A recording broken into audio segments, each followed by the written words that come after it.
Hello বন্ধুরা, তোমরা সবাই কেমন আছো? আমি তো খুব ভালো আছি। তো আজকে আমি তোমাদের সামনে নিয়ে এসেছি কিছু সামার কালেকশনের নাইটি।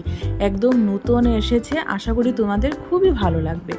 হাতায় কুচি নাইটির ডিমান্ড খুব বেশি ছিল। আমাকে অনেকেই বলছিল, অনেকে রিকোয়েস্ট করেছে যে দিদি তুমি সামার কালেকশনে হাতা কাটা তুলো, কিন্তু হাতায় কুচি দেওয়া নাইটি তুলো।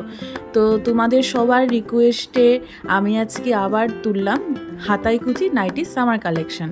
আশা করি তোমাদের খুব ভালো লাগবে। আর তোমরা তো অনেকেই জানো যে কিভাবে নাইটিগুলি বুক করতে হবে। আমি সব কিছু ডিটেলসে বলে দেবো, এর জন্য তোমাদের কন্টিনিউ আমার ভিডিওটা দেখতে হবে।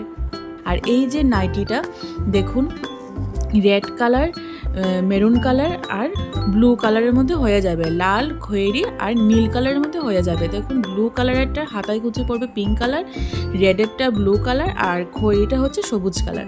এখন আমি যাই কিছু ইক্কত প্রিন্টের উপর। আজকে আমি সব লং দেখাচ্ছি নাইটি, মানে হাতায় কুচি লংয়ের মধ্যে। দেখো, ইক্কত প্রিন্টের মধ্যে দুটো কালারই আছে, একটা হচ্ছে ব্লু আর একটা হচ্ছে পিঙ্ক। তো ব্লু কালারটা দেখো হাতায় কুচি, গলার বর্ডার সব হবে রেড কালার, মানে লাল কালারের হবে। তো এই ইক্কত প্রিন্টের মধ্যে শুধু দুটো কালারই অ্যাভেলেবেল আছে, ব্লু কালার আর পিঙ্ক কালার, নীল আর গোলাপি। আর গোলাপি কালারের নাইটিটা হচ্ছে হাতায় মানে হলুদ কালারের কুচি দেওয়া। তো আমি আর সব কটা খুলছি না, একটা একটা খুলে দেখিয়ে দিচ্ছি। তো ইক্কতের মধ্যে দুটো কালার ছিল। আর তোমরা এই সুন্দর সুন্দর নাইটিগুলি পেতে চাইলে কি করতে হবে বলো তো? আমাকে চট করে 9366780004 এই হোয়াটসঅ্যাপ নাম্বারে হোয়াটসঅ্যাপ করতে হবে। আর চট করে নাইটিগুলি বুক করে নিতে হবে।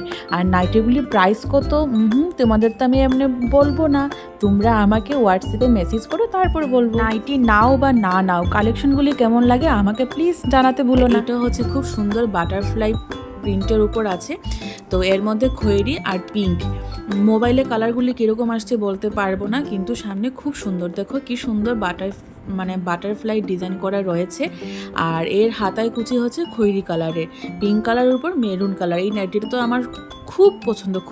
আর দেখো, এইটা হচ্ছে খয়েরি কালারের উপর পিঙ্ক কালার কুচি। তো কেমন লাগলো তোমাদের?